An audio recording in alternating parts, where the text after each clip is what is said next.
SNDP യോഗം general secretary സ്ഥാനത്ത് നിന്ന് വെള്ളാപ്പള്ളി നടേശനെ പുറത്താക്കിയ ഉത്തരവിന് സ്റ്റേ. സിംഗിൾ ബെഞ്ച് ഉത്തരവ് സ്റ്റേ ചെയ്ത് ഹൈക്കോടതി ഡിവിഷൻ ബെഞ്ച്. വെള്ളാപ്പള്ളിയും SNDP യോഗവും നൽകിയ അപ്പീലിൽ അന്തിമ തീരുമാനം വരുന്നതുവരെയാണ് സ്റ്റേ. ബിനിൽ ചേർന്നു വിശദാംശങ്ങളുമായി. ബിനിൽ, ഈ സ്റ്റേ കൊടുത്തുകൊണ്ട് പറയുന്ന കാര്യങ്ങൾ എന്താണ്?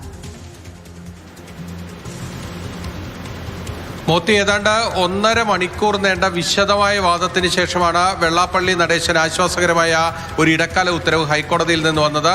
പ്രധാനമായും കോടതി പരിഗണിച്ച ഒറ്റ കാര്യം മാത്രമേ ഉള്ളൂ. വെള്ളാപ്പള്ളിക്കും തുഷാർ വെള്ളാപ്പള്ളിക്കും ഡോക്ടർ M.N. സോമനും എതിരായിട്ടുള്ള അയോഗ്യത, അതിൽ ഇപ്പോൾ സ്റ്റേ അനുവദിക്കേണ്ടതുണ്ടോ എന്നത് മാത്രമായിരുന്നു. അതിൽ വാദം കേട്ട് കോടതി അതിന്റെ മെറിറ്റിലേക്ക് പോകാൻ തീരുമാനിച്ചു. അങ്ങനെയാണ് അടുത്ത ജൂണിൽ ഈ കേസിൽ വിശദമായി വാദം കേൾക്കുന്നത് വരെ ഇവർക്ക് തൽസ്ഥാനത്ത് തുടരാനുള്ള ഒരു അനുമതി കോടതി നൽകിയിരിക്കുന്നത്.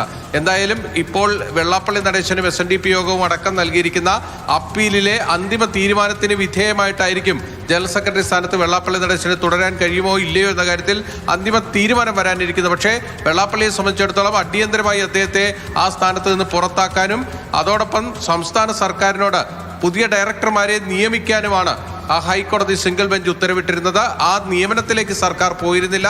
അതുകൊണ്ട് തന്നെ ഇപ്പോൾ ഹൈക്കോടതിയുടെ ഭാഗത്ത് നിന്ന് സ്റ്റേ വന്നിരിക്കുന്നത് വെള്ളാപ്പള്ളിക്ക് ആശ്വാസകരമാണ്. അദ്ദേഹത്തിന് SNDP യോഗത്തിന്റെ ജനറൽ സെക്രട്ടറി സ്ഥാനത്ത് തുടരാൻ കഴിയും എന്നതാണ് ഏറ്റവും പ്രധാനപ്പെട്ട കാര്യം. മോത്തി, ശരി.